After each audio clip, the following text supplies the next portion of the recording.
welcome to another episode on Day-to-Day Christians. Today we're going to be going through the end of chapter 25 in Genesis and working onwards into chapter 26 and 27. Within these chapters, we're going to be talking about the life of Isaac and the birth of his sons. So let's get into it now and find out what happens with Isaac. From verse 19 in chapter 25, we learned that Isaac was 40 years old when he married Rebekah. And roughly when Isaac was 60 years old, Rebekah conceived their children. That's right, children.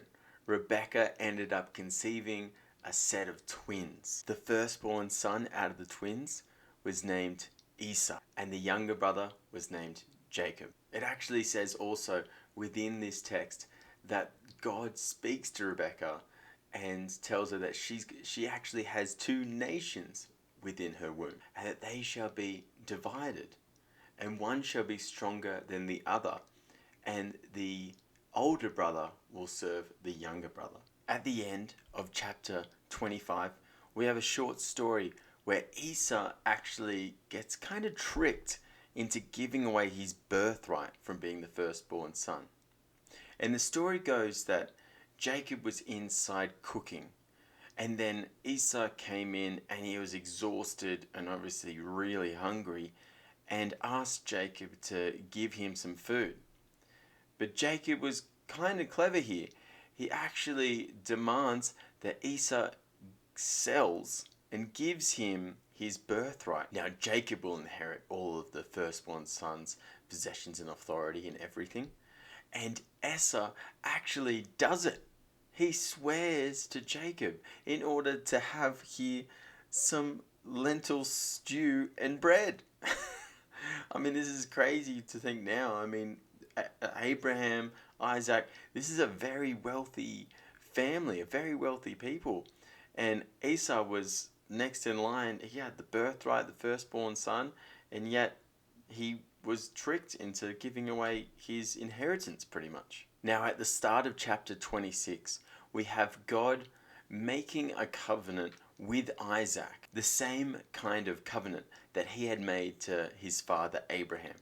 And this is what it says: I will be with you and will bless you, for to you and to your offspring I will give all these lands, and I will establish the oath that I swore to Abraham your father.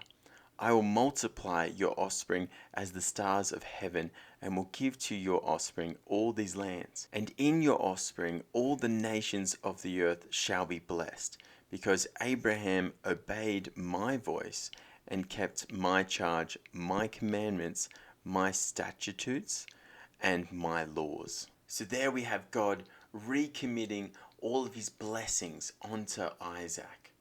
So that this means that Isaac will go out through his life knowing that he has God by his side, that he has God blessing him, and that he is still the chosen people for God. And actually it follows on from that, the same kind of story that we heard from Abraham a few times, that Isaac went into a new land and was actually afraid of calling Rebekah his wife in front of the men in that land. So he asked her and he called her his sister, just like his father had done before with Sarah. It's unbelievable to think that this had to happen. But it turns out the king of that land no one was going to do anything with him. He was afraid for his life, just like Abraham, but no one was going to hurt him. And the king was kind of insulted that this had to happen and that he lied, because obviously the king found out that Rebekah was his wife. But then things move on, and Isaac stayed in that kingdom and ended up prospering from it and gained wealth and a bit of authority, and the people in that land saw that he walked hand in hand with God. So we move on to chapter 27, and chapter 27 tells us the story of how Jacob becomes the rightful heir and the blessed son from Isaac. The chapter starts by telling us that Isaac is going blind, that his eyes don't work very well, and that he asks his firstborn son Esau, the hunter, to go out and hunt for some food for him and to bring back some food, make it, cook it up, and bring it to him. And that once he has eaten and had this good food, that he will then bless Esau as his firstborn son, a blessing from God that will permit him to have the same blessings, the same covenant that God has given Isaac himself. Now Rebekah was listening when Isaac said this to Esau, and Rebekah wanted Jacob to be the one that inherited everything. Jacob was Rebekah's favorite.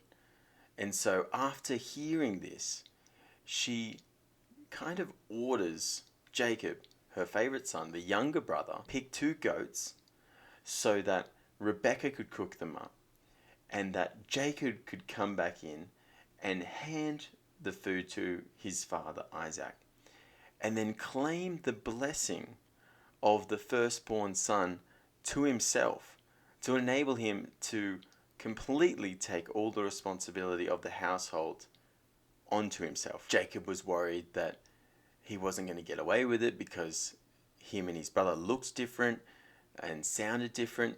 But Rebekah went in and also disguised Jacob to look like Esau by grabbing one of Esau's fine cloaks and put garments over Jacob to make him look more and actually smell more like Esau. So Jacob did as his mother asked, took the food into where his father was. His father asked him, "Who is there?" And Jacob said, "It is I, your firstborn son, Esau," and lied to him. And Isaac thought that he sounded like Jacob and said, "Come here so I can feel you and give me a kiss so I know that you are my firstborn son." And when Jacob came close and gave his father a kiss, Isaac smelt the clothes on him and smelt the perfume, the odor of his firstborn son, Esau. So believed it to be Esau. And because Isaac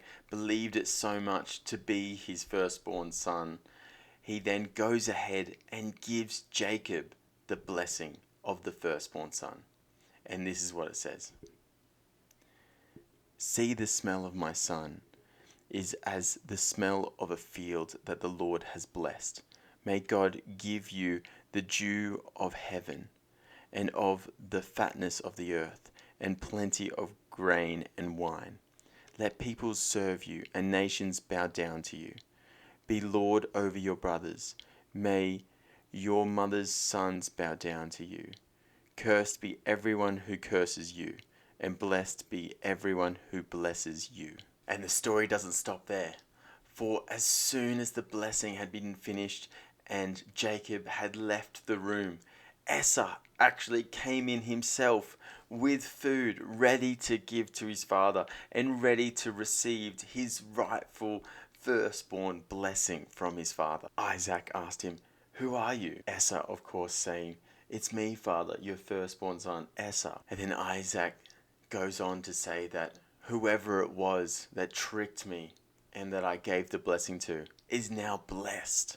And they now have the blessing of the firstborn, and that they are now the ones to be served. It says in chapter 27, verse 37, that Isaac answered and said to Esau, "Behold, I have made him lord over you, and all his brothers I have given to him for servants, and with grain and wine I have sustained him. What then can I do for you, my son?" And just like that, Jacob had been given the blessing that was made and meant to be given to Esau. And that there was no other blessing that Isaac, the father, could give to his firstborn son, Esau. It was too late. The blessing had already been given. So as you might imagine, Esau then hated his brother and then had thoughts of killing his brother. Rebekah, worried about this, sent off Jacob to another land to be safe until Esau calmed down from this rage. So there we have the continuing story of Isaac, more about the birth of his sons, the twins, and that what happened between the brothers at this time in the Bible It was so important, the inheritance factor, like the family name, the people that you belong to, all of those things were vital to making people who they were and deciding on what they had to work with in their lives. And in this story, we have the younger brother, with the help from his mother, take all of the inheritance, all of the firstborn privilege onto himself by tricking their elderly, nearly blind father. Thank you all for watching this video. Thank you for staying with me, working our way through the Bible. Please like and subscribe if you like this video, and go back and watch the other ones.